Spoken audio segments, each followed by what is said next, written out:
প্রিয় ভিউয়ার্স, আবারও চলে আসলাম তোমাদের মাঝে ভেরি মোস্ট ইম্পর্টেন্ট প্রশ্ন উত্তর নিয়ে। আজকে হাজির হয়েছি রাজ্য পুলিশ কনস্টেবল এবং Kolkata police constable all competitive এক্সামের জন্য যে সকল প্রার্থীরা প্রিপারেশন নিচ্ছেন তাদের ক্ষেত্রে কিন্তু আজকের এই ভিডিওটি ভেরি মোস্ট ইম্পর্টেন্ট হতে চলেছে।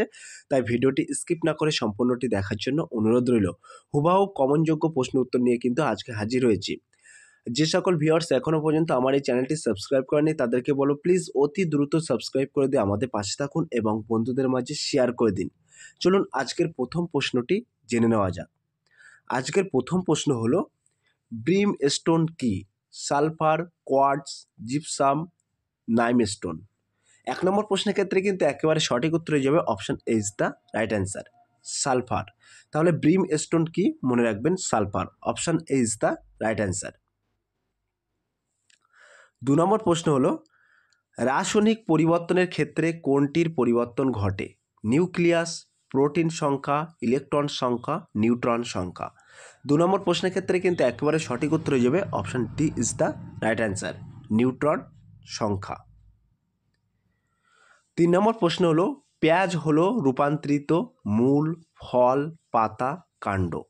৩ নম্বর প্রশ্নের ক্ষেত্রে কিন্তু সঠিক উত্তর হয়ে যাবে option D is the right answer, কাণ্ড। ৪ নম্বর প্রশ্ন হলো ভারতের ফুড কর্পোরেশন কবে স্থাপিত হয়? ভেরি মোস্ট ইম্পর্টেন্ট প্রশ্ন। ১৯৬৫, ১৯৬৭, ১৯৬৪, ১৯৬৮। ৪ নম্বর প্রশ্নের ক্ষেত্রে কিন্তু একেবারে সঠিক উত্তর হয়ে যাবে option C is the right answer, ১৯৬৪। ৫ নম্বর প্রশ্ন হলো নিম্নলিখিতগুলির মধ্যে কোনটির একটি প্রত্যক্ষ কর নয়? অ্যাসেট ডিউটি, বিক্রয় কর, সম্পদ কর, আয়কর। ৫ নম্বর প্রশ্নের ক্ষেত্রে কিন্তু সঠিক উত্তর হয়ে যাবে option B is the right answer, বিক্রয় কর। তাহলে নিম্নলিখিতগুলির মধ্যে কোনটি একটি প্রত্যক্ষ কর নয়? মনে রাখবেন বিক্রয় কর। Option B is the right answer. ৬ নম্বর প্রশ্ন হলো ভারতে মানুষের অস্তিত্বের সর্বপ্রথম নিদর্শন কোথায় পাওয়া গেছিল? শিবালিক পাহাড়, নাল্লামালা পাহাড়, নীলগিরি পাহাড়, নর্মদা উপত্যকা। ৬ নম্বর প্রশ্নের ক্ষেত্রে কিন্তু সঠিক উত্তর হয়ে যাবে option D is the right answer, Narmada উপত্যকা। ৭ নম্বর প্রশ্ন হলো বিখ্যাত জৈন পণ্ডিত হেমচন্দ্র কার রাজসভায় ছিলেন? বিদ্যাধর, কুমার পাল, জয়সিংহ, সিদ্ধরাজ, অমোঘ বর্ষ।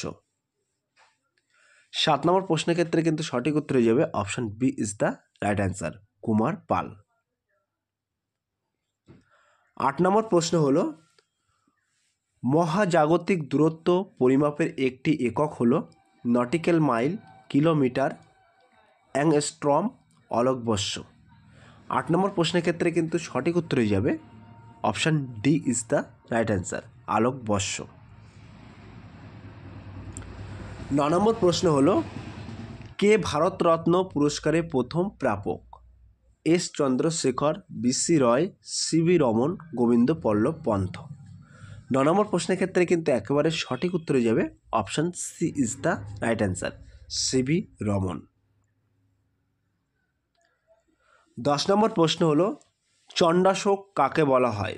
অশোক, পুষ্যমিত্র, গুঙ্গ, বৃহদ্র, কোনোটি নয়। ১০ নম্বর প্রশ্নের ক্ষেত্রে কিন্তু সঠিক উত্তর হয়ে যাবে option is the right answer, Ashoka. ১১ নম্বর প্রশ্ন হলো তার আগে ছোট্ট একটি অ্যানাউন্স, আমাদের ডেসক্রিপশান বক্সে হোয়াটসঅ্যাপ গ্রুপ লিঙ্ক এবং টেলিগ্রাম গ্রুপ লিঙ্ক দেওয়া আছে। যদি কেউ যুক্ত হতে চান ওই লিঙ্কে সরাসরি ক্লিক করে যুক্ত হতে পারেন। ১১ নম্বর প্রশ্ন হলো পুরীর জগন্নাথ মন্দিরে নির্মাণ কার্য শুরু করেছিলেন কোন রাজা? অপরাজিত বর্মন, যশ বর্মন, ভাস্কর বর্মন, অনন্ত বর্মন। ১১ নম্বর প্রশ্নের ক্ষেত্রে কিন্তু সঠিক উত্তর হয়ে যাবে option D is the right answer, Ananta Barman. ১২ নম্বর প্রশ্ন হলো রবীন্দ্রনাথ ঠাকুরের শেষ কবিতা হলো একটি ছোট গল্প, উপন্যাস, কবিতা। ১২ নম্বর প্রশ্নের ক্ষেত্রে কিন্তু সঠিক উত্তর হয়ে যাবে option C is the right answer, উপন্যাস। ১৩ নম্বর প্রশ্ন হলো বর্ডার রোড অর্গানাইজেশন কোন ক্ষেত্রে অন্তর্গত? কর্পোরেট সেক্টর, নগর উন্নয়ন, প্রতিরক্ষা, প্রাইভেট সেক্টর। 13 নম্বর প্রশ্নের ক্ষেত্রে কিন্তু সঠিক উত্তর হয়ে যাবে option C is the right answer, প্রতিরক্ষা। 14 নম্বর প্রশ্ন হলো ক্রুসিফিক্সন এই বিখ্যাত চিত্রটি চিত্রকর হলেন রাফায়েল, সালভাদর দালি, লিওনো দা ভিঞ্চি, কোনোটি সঠিক নয়। 14 নম্বর প্রশ্নের ক্ষেত্রে কিন্তু সঠিক উত্তর হয়ে যাবে option B is the right answer, Salvador দলি।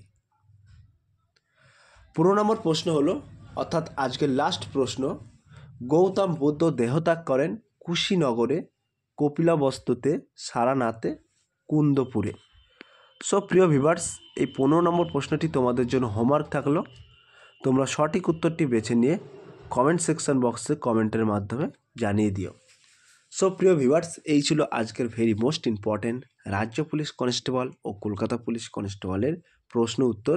যদি আজকের এই ভিডিওটি ভালো লেগে থাকে প্লিজ লাইক, কমেন্ট এবং শেয়ার করে দিন বন্ধুদের মাঝে। ফিরে আসছে আগামী দিনে তোমাদের জন্য ভেরি মোস্ট ইম্পর্টেন্ট টপিক প্রশ্ন উত্তর নিয়ে।